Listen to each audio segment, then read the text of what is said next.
Hello friends, welcome back. இன்னைக்கு நாம mind blowing ட்விஸ்ட்டுகளோட போற ஒரு சூப்பர் சஸ்பென்ஸ் கிரைம் த்ரில்லர் படத்தோட கதையை பார்க்க போறோம். கடலுக்கு நடுவுல கிடைச்ச அந்த மர்மமான சுந்தரி யாரு? அவ நிஜமாவே ஒரு மச்சக்கண்ணியா, இல்ல அவளுக்கு பின்னாடி ஏதாச்சும் ஒரு பயங்கரமான ரகசியம் இருக்கா? இதெல்லாம் இன்னைக்கு வீடியோல இஞ்சி இஞ்சா தெளிவா பார்க்க போறோம். வீடியோ ரொம்ப இன்ட்ரெஸ்டிங்கா இருக்கும். எங்கேயும் ஸ்கிப் பண்ணாம கடைசி வரைக்கும் பாருங்க. எங்க சேனலை இன்னும் சப்ஸ்கிரைப் பண்ணலைன்னா இப்போதே சப்ஸ்கிரைப் பண்ணிக்கோங்க. கதையோட ஆரம்பத்துல நமக்கு ஹீரோ அறிமுகமாகறான். அவனுக்கு ஆனி அப்படின்னு ஒரு செல்ல மக இருக்கா. ஆனா பாவம், ஆனிக்கு 2 காலும் வேலை செய்யாது, வீல் சேர்லயே தான் இருக்கணும். ஹீரோ தன் மகளை உயிரை விட அதிகமா நேசிச்சு கடல்ல மீன் பிடிச்சு வாழ்ந்துட்டு வரான். ஒரு நாள் ஹீரோ எப்பவும் போல கடலுக்கு நடுவுல மீன் பிடிக்க வலை வீசுறான். வலைய மேல இழுத்து பார்க்கும்போது ஹீரோக்கு மைண்ட் பிளாக் ஆயிடுது. ஏன்னா அந்த வலையில மீனுக்கு பதிலா ஒரு அழகான பொண்ணு மயக்க நிலையில விழுந்திருக்கா. அவ உடம்பு மேல ஒரு விசித்திரமான ஸ்கின் கோட் இருக்கு. ஹீரோ உடனே அவளை காப்பாத்தி தன் வீட்டுக்கு கூட்டிட்டு வரான். வீட்டுக்கு வந்த பிறகும் அந்த பொண்ணு யாருக்கிட்டையும் பேசல. அவளுக்கு பேச்சு வராது அப்படின்னு ஹீரோ நினைக்கிறான். ஆனா ஊர் மக்கள் அவளை பார்த்து, இவ சாதாரண பொண்ணு இல்ல, கடல்ல இருக்கிற செல்கி அப்படின்னு சொல்ற ஒரு மாயாவி அப்படின்னு பேச ஆரம்பிக்கிறாங்க. ஆனி கூட அவகிட்ட போய், நீ செல்கியா? உன்கிட்ட மேஜிக் பவர் இருக்கா? என் கால்களை குணப்படுத்துவியா அப்படின்னு ரொம்ப வெள்ளந்தியா கேக்குறா. அந்த பொண்ணு ஆனி அன்பை பார்த்து அவளோட ரொம்ப நெருக்கமா பழக ஆரம்பிக்கிறான். கதை முன்னேறிட்டு இருக்கும்போது ஒரு நாள் ஹீரோ அந்த பொண்ணை பாட்ல கடலுக்கு கூட்டிட்டு போறான். அப்போ அந்த பொண்ணு கடலை பார்த்து ஒரு விசித்திரமான அழகான ராகத்துல பாட ஆரம்பிக்கிறா. அவ பாடிக்கிட்டே இருக்கும்போது அங்கே ஒரு அதிசயம் நடக்குது. கடல் ஆழத்துல இருந்து ரொம்ப அரிதான விலை உயர்ந்த ஆயிரக்கணக்கான சால்மன் மீன்கள் அவங்க பாட்ல வந்து விழ ஆரம்பிக்குது. இதை பார்த்து நேவி மற்றும் கோஸ்ட் கார்டு ஆஃபீஸர்ஸ் வந்து ஹீரோ போட்ட சோதனை செய்யறாங்க. ஊர் மக்கள் கூட இதெல்லாம் அந்த செல்கி பொண்ணோட மகிமை அப்படின்னு கிசுகிசுக்க ஆரம்பிக்கிறாங்க. ஆனா அதே நேரத்துல அந்த ஊருக்குள்ள கன் எடுத்துக்கிட்டு ஒரு மிஸ்ட்ரி மேன் வரான். அவன் வேற யாரும் இல்ல, இந்த பொண்ணையே தேடி ஊர் முழுக்க அலைய ஆரம்பிக்கிறான். இதுக்குள்ள வீட்டுல ஒரு பயங்கரமான விபத்து நடக்குது. ஆனி வீல் சேர்ல போகும்போது தவறுதலா கண்ட்ரோல் இழந்து கடல் தண்ணியில விழுந்துடுறா. இதை பார்த்து ஹீரோவும் ஊர் மக்களும் பதறி போய் வந்து தண்ணியில தத்தளிச்ச ஆனிய எப்படியோ காப்பாத்தி ஹாஸ்பிட்டல்ல சேர்க்கிறாங்க. இந்த சம்பவத்துல ஹீரோ ரொம்ப உடைஞ்சு போறான். உடனே சர்ச்சுக்கு ஓடி போய் அங்க இருக்கிற ஃபாதர் கிட்ட, ஃபாதர், நான் கடல்ல இருந்து அந்த பொண்ணை வீட்டுக்கு கூட்டிட்டு வந்தது தப்பு. அவ வந்த பிறகுதான் என் மகளுக்கு ஏதோ ஒரு ஆபத்து வந்துட்டே இருக்கு அப்படின்னு தான் செஞ்ச தப்பெல்லாம் ஒத்துக்கிட்டு கண்ணீர் விடுறான். ஹீரோ ஹாஸ்பிட்டல்ல இருந்து வீட்டுக்கு வந்தப்போ ஆனி டிவியை பார்த்துட்டு இருக்கா. அவ சேனலை மாத்திக்கிட்டு இருக்கும்போது ஒரு சேனல்ல பழைய ரொமானியன் பாட்டு ஒன்று பிளே ஆகுது. கிச்சன்ல வேலை செஞ்சுட்டு இருந்த ஹீரோ அந்த பாட்டு கேட்ட உடனே ஷாக் ஆகுறான்.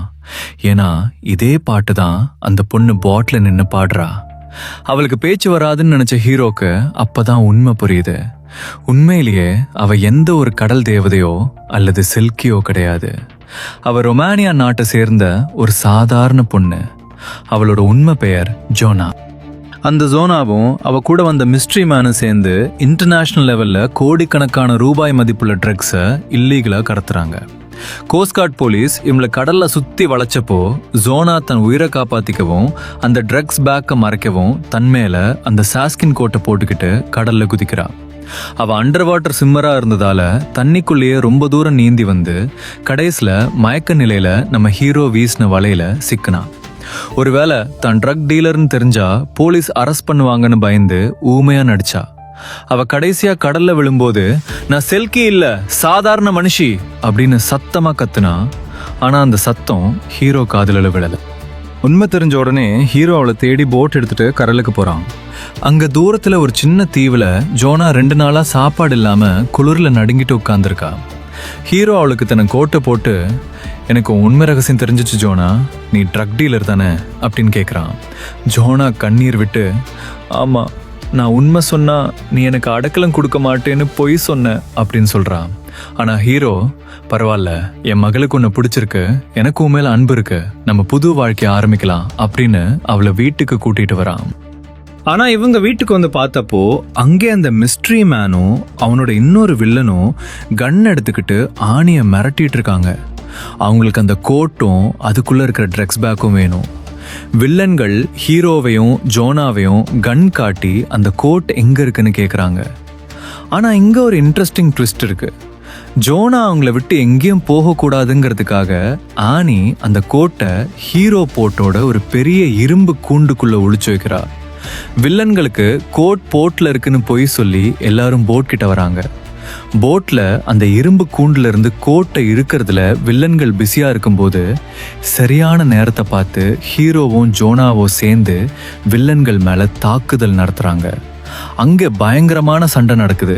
அந்த சண்டையில அந்த வெயிட்டான இரும்பு கூண்டும் சங்கிலியும் மெயின் வில்லனோட காலில் சுத்திக்குது. கூண்டோட பாரத்துல அவ அப்படியே கடல் ஆழத்துக்கு இழுக்கப்பட்டு தண்ணிக்குள்ளேயே மூழ்கி செத்து போறான். இன்னொரு வில்லனை ஹீரோ கன் காட்டி முழுசா லாக் பண்றான். அப்போ அங்க போலீஸ் உயிரோட இருக்கிற வில்லனை அரெஸ்ட் பண்றாங்க. ஆனா ஜோனா எந்த ஒரு பாஸ்போர்ட் விசா இல்லாம இல்லீகலா நாட்டுக்குள்ள வந்ததுனால போலீஸ் அவளை அரெஸ்ட் பண்ணி ரொமேனியா நாட்டுக்கே டிபோர்ட் பண்ண ரெடி ஆகுறாங்க. அப்போ ஹீரோ உடனே சர்ச் ஃபாதர் கிட்ட ஓடி போய் ஒரு மாஸ்டர் பிளான் சொல்றான். ஃபாதர், நான் ஜோனாவை கல்யாணம் பண்ணிக்கிறேன். அப்போ அவளுக்கு நம்ம நாட்டு சிட்டிசன்ஷிப் கிடைச்சிடும், இந்த கேஸ் இதோட முடிஞ்சிடும் அப்படின்னு சொல்றான். ஃபாதரும் இது ரொம்ப நல்ல ஐடியா அப்படின்னு ஒத்துக்கிறாங்க. இப்போதைக்கு ஜோனா ஒரு சின்ன கடற்கரை ஓரத்துல வேலை செஞ்சுட்டு இருக்கா. ஹீரோ அங்க போய் அவளுக்கு ப்ரப்போஸ் பண்ணி 2 பேரும் சர்ச்சில் கல்யாணம் பண்ணிக்கிறாங்க. கடைசி சீன்ல ஆனி இப்ப ரொம்ப சந்தோஷமா இருக்கா. அவளுக்கு ஜோனா இனிமேல் தான் அம்மா அப்படின்னு தெரியும். 3 பேரும் சேர்ந்து அவங்க சொந்த போட்ல கடல் அலைகளுக்கு மத்தியில அன்போட புது வாழ்க்கை நோக்கி பயணம் செய்யறாங்க. ஹார்பர்ல இருக்கிற மக்கள் எல்லாரும் இந்த அழகான ஜோடியை பார்த்து சந்தோஷப்படுறாங்க. இதோட இந்த விறுவிறுப்பான படம் சுபமா முடியுது. ஸோ ஃப்ரெண்ட்ஸ், பாத்தீங்களா, கடல் தேவதைன்னு நினைச்ச பொண்ணுக்கு பின்னாடி எவ்வளோ பெரிய ட்ரக்ஸ் நெட்வொர்க் இருக்குன்னு. கடைசியில் ஹீரோ அவளை காப்பாற்றி தன் வாழ்க்கையில இணைச்சிக்கிட்டது உங்களுக்கு எப்படி இருந்தது? தயவு செஞ்சு கீழே கமெண்ட் பண்ணி சொல்லுங்க. இந்த வீடியோ பிடிச்சிருந்தா லைக் பண்ணுங்க, உங்க ஃப்ரெண்ட்ஸ் கூட ஷேர் பண்ணுங்க. இன்னும் இன்ட்ரெஸ்டிங்கான வீடியோவுக்காக எங்க சேனலை மறக்காம சப்ஸ்கிரைப் பண்ணுங்க. Thank you friends, bye bye.